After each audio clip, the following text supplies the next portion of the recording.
Olá, eu sou o professor Tiago Rodrigues Pereira e nesse vídeo eu gostaria de falar sobre o habeas corpus 166.373, que o Supremo Tribunal Federal julgou recentemente. Talvez pelo número do habeas corpus você não consiga se lembrar do assunto, mas esse assunto foi absolutamente importantíssimo, essencial em termos hermenêuticos, em termos constitucionais. Esse habeas corpus foi de um ex-diretor da Petrobras, foi impetrado, ele foi o sujeito paciente, foi impetrado por seu advogado, e o nome desse ex-diretor da Petrobras que foi Márcio de Almeida Ferreira. E a questão girou em torno da seguinte questão. O advogado, do Márcio de Almeida Ferreira, quando ele foi julgado pelo juiz da 13ª Vara Federal Criminal de Curitiba, ele requereu ao juízo que as suas alegações finais fossem as últimas a serem protocolizadas, que o seu prazo só se iniciasse quando as alegações finais do outro réu, que foi réu delator, fossem protocolizadas. O juízo da 13ª Vara Federal de Curitiba entendeu que não, que os prazos seriam comuns. O réu foi condenado, mas além do recurso em si, ele também recorreu em relação a essa questão, porque entendia que deveria falar por último. Ele perdeu em segundo grau, no TRF da 4ª Região, perdeu também no Superior Tribunal de Justiça, até que chegou no Supremo Tribunal Federal. E aí, o ministro Edson Fachin deu o seu voto contrário à tese. Contudo, o ministro Alexandre de Moraes iniciou o seu voto divergente e acabou sendo vitorioso na sua tese. E essa foi uma discussão, como eu falei, absolutamente essencial, porque vai com certeza mudar os rumos de tudo o que foi feito, tudo é muito forte, mas de boa parte do que foi feito na Operação Lava Jato. E por que eu digo isso? Porque foram inúmeros os casos, inúmeras as sentenças em que o juízo da 13ª Vara Federal de Curitiba ignorou pedidos para que os réus falassem por último, os réus delatados falassem por último, principalmente após as alegações finais do réu delator. E essa discussão no Supremo Tribunal Federal foi uma discussão muito interessante, com votos importantes, votos que merecem a nossa ponderação. Bem, a primeira coisa que merece ser mencionado existem algumas leis que regulam a questão da chamada delação ou contribuição premiada, colaboração premiada, etc. Mas em nenhuma delas há previsão de qual é o momento onde o réu deve se manifestar, ou os réus devem se manifestar. E tratando os réus, tanto delator quanto delatado, como se fossem absolutamente idênticos. E aí vem a questão. Está certo? Será que está certa as leis que regulam essa questão? Bem, a partir de 1988, de outubro de 88, quando a nossa Constituição Brasileira de 88 passou a ser o grande norte hermenêutico, toda e qualquer legislação, obrigatoriamente, deverá ser observada, deverá ser analisada, deverá ser interpretada a partir desse horizonte, a partir desse paradigma. Se ela é anterior, portanto, deverá ser verificado se a lei se coaduna, se a lei foi recepcionada pelo novo texto constitucional. Se ela for posterior, deve-se verificar o quê? Se essa lei ela é ou não é constitucional. Essas leis das delações premiadas são posteriores à Constituição de 88. Portanto, tem que se analisar se ela é ou não é constitucional ou deve-se realizar uma interpretação conforme a Constituição. Bem, Primeira coisa que a Constituição brasileira vai afirmar, uma das primeiras coisas, já no artigo 5º da Constituição, é o princípio da igualdade real. Ou seja, não basta os réus serem tratados de forma igual. Isso seria uma mera igualdade formal. A primeira coisa que a gente tem que analisar até é: o réu delator, ele é igual ao réu que foi delatado? Sim ou não? E uma análise um pouquinho mais acurada vai ser até uma resposta simples a essa indagação, como falou a ministra Carmen Lúcia no seu voto. Não, não são. Réu delator não é igual ao réu delatado. Simples assim. E por que ele não é? Talvez falar que o réu delator seja um assistente de acusação talvez seja um pouco forte, mas inegavelmente a sua tese de defesa passa pela condenação do réu delatado. Se ele não conseguir, se o que ele está afirmando não for forte o suficiente para que o réu delatado seja efetivamente condenado, a sua delação premiada ou a colaboração premiada não vai surtir os efeitos desejados. Portanto, inegavelmente a sua condição não é a de um réu comum. Ele está numa condição de um réu diferenciado. Se não chega a ser um assistente de acusação, inegavelmente, pelo menos é um réu diferenciado. E por ser diferenciado, não pode ser tratado de forma igual ao réu, digamos, comum ou réu delatado. Essa é a primeira constatação que nós fazemos. A natureza jurídica de ambos é de réu, mas não do mesmo réu. Um é delator e o outro é delatado. Logo, por força constitucional do caput do artigo 5º, devem ser tratados de forma diferente, porque não são iguais. Logo, a igualdade real é, como já dizia os maiores pensadores brasileiros de todos os tempos, um dos maiores juristas de todos os tempos, Rui Barbosa, na sua oração para os moços, com inspiração na Ética Nicômaco de Aristóteles, já dizia que a verdadeira igualdade é aquela que trata os iguais de forma igual, mas os desiguais de forma desigual na medida em que se desigualam. Esse é um exemplo clássico de aplicação da teoria de Rui Barbosa, ou seja, para termos uma real igualdade, é condição sine qua non tratá-los de forma diferenciada, justamente porque são diferenciados. Essa é a primeira questão. Mas não paramos por aí na análise. A outra questão, que também foi muito bem levantada pelo ministro Alexandre de Moraes e por outros ministros, como Ricardo Lewandowski, Gilmar Mendes, Celso de Mello, também dizia sobre a questão de um dos princípios mais importantes contidos na Constituição Federal, um princípio que nasce a partir de inúmeras lutas do cidadão contra os abusos do Estado. Esse princípio, que é o devido processo legal e que tem os seus corolários, que é o que mais nos interessa, da ampla defesa e do contraditório.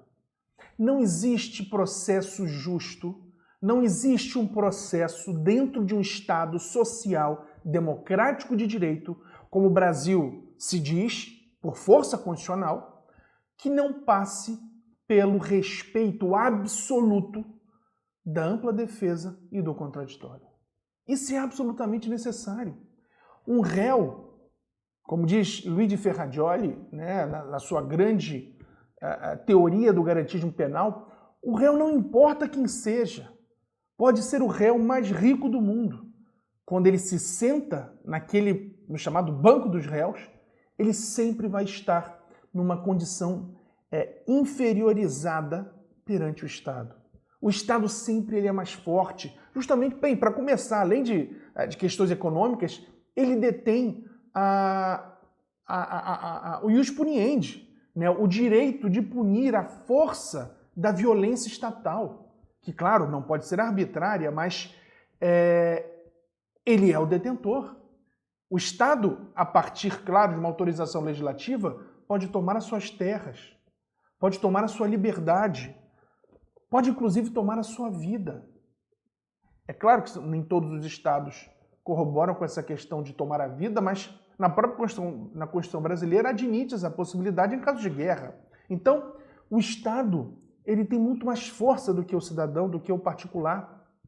Logo, sempre, como eu falei, o réu vai estar em uma situação inferiorizada. Portanto, o réu precisa sempre ser protegido.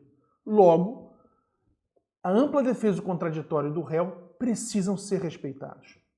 Nesse caso, quando o juízo da 13ª Vara Federal de Curitiba determina prazo comum, o que vai acontecer? As alegações finais do réu delatado não vão contemplar argumentos para que se consiga se contrapor, se defender das alegações finais do réu delator. E a partir disso foi que o ministro Alexandre de Moraes, no seu voto divergente do relator, do ministro Edson Fachin, votou no sentido de que os prazos deveriam ser sucessivos. Ou seja, primeiro fala o réu delator, depois fala o réu delatado. E essa questão foi interessante. Logo depois o ministro Fux, falando algumas questões fortes, primeiro disse o seguinte, que discordava do voto divergente do ministro Alexandre de Moraes e acompanhava o voto do relator ministro Edson Fachin, porque entendia que isso seria criar direito novo, já que a lei não teria estipulado essa diferença de prazos entre réu delator e réu delatado. Bem, data máxima vênia, o ministro Luiz Fux está absolutamente equivocado. Primeiro que está havendo uma inversão. Parece que o ministro está interpretando a Constituição de acordo com a legislação e não a legislação de acordo com a Constituição. Isso é importante ser frisado. E por quê? Direito novo, não há nenhuma criação. Pelo contrário, o que está se fazendo é respeitar um princípio constitucional, um princípio que é consagrado em absolutamente todos os ordenamentos jurídicos ocidentais, um princípio que é norte para todos os ordenamentos ocidentais jurídicos. Portanto, na verdade, não se está criando um direito novo, mas pura e simplesmente obedecendo um princípio constitucional. Isso sim é simplesmente respeitar um direito pré-existente, um princípio devidamente constitucionalizado pelo poder constituinte originário. E mais, pegando a clássica classificação em relação à eficácia das normas constitucionais, o professor José Afonso da Silva, há mais de 30 anos, defendia já a questão de que determinadas normas constitucionais, dentre elas, o princípio da ampla defesa do contraditório, eram normas constitucionais de eficácia plena. Tinham absolutamente eficácia em todos os casos, mesmo naqueles que se iniciaram antes da Constituição de 88. Portanto, negar isso, negar que se deva interpretar toda a legislação processual penal à luz do princípio da ampla defesa do contraditório, data máxima vênia, os argumentos do ministro Luiz Fux, parece ser um ato absolutamente equivocado. Portanto, não houve criação de direito novo, mas pura e simplesmente o que aconteceu foi coadunar a legislação infraconstitucional, que foi omissa em relação a isso, de acordo com o que determina, não faculta, determina a Constituição Federal. E o curioso é que o ministro Luiz Fux, ao afirmar isso, em diversos outros votos, votou justamente criando direito novo, dentre eles para início de cumprimento de pena antes do trânsito em julgado, criminalização da homofobia. Esses foram criações de direitos novos. E o ministro Fux se mostrou favorável. Portanto, há até um problema em termos de fundamentação. Ou você admite e sustenta que pode ser criado direito novo em todos os casos, ou não. O ministro Fux, nesse caso, sustenta em um, não sustenta em outro. E mais, na seara criminal, é claro, uma Constituição garantista como a brasileira, é claro que, em qualquer dúvida, indúbio pro réu.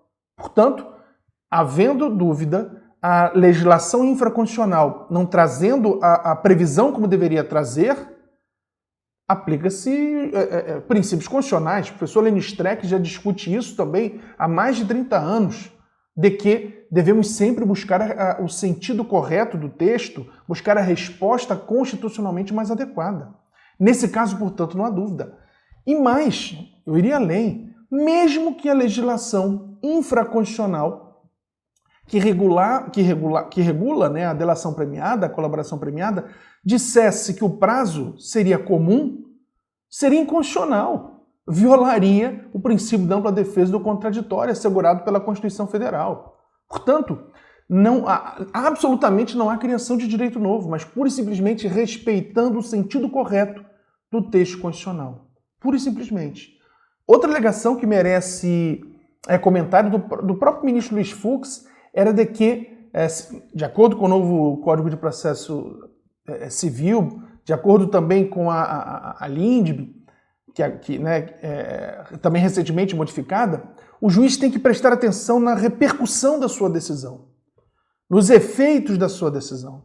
É claro, isso não nega-se isso, né? Não se pode negar isso. Agora, por causa disso, vamos esquecer e vamos jogar para debaixo do tapete um direito fundamental do cidadão? É claro que não. É óbvio que não.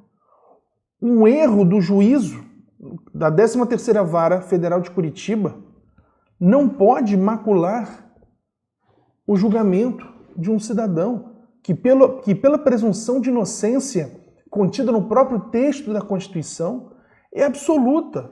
Não é o réu que precisa provar a sua inocência, sim o Ministério Público que tem que provar a sua culpabilidade. Não se pode inverter essa ordem sob o risco de desvirtuar todo o sentido correto da Constituição e do próprio Código Penal, processo penal, todo o arcabouço jurídico brasileiro, né, eu diria até ocidental. Portanto, as alegações do ministro Luiz Fux, data máxima venha, não podem absolutamente prosperar. Portanto, o que o Supremo fez, o julgamento ainda vai ser completado, mas já tem maioria nesse sentido para concessão do habeas corpus, foi pura e simplesmente respeitar o sentido correto do texto constitucional, encontrando a resposta constitucionalmente mais adequada. E é isso que eu também sempre discuto, falo muito com os meus alunos, a obrigatoriedade de todo jurista. Todo jurista, antes de ser processualista, civilista, criminalista, tributarista, etc., ele precisa ser um constitucionalista. Não há outra escapatória. O direito constitucional, a partir da Constituição Federal, ele determina como todas as demais áreas do direito devem atuar. Como todos os advogados, juízes, membros do Ministério Público e afins devem se portar.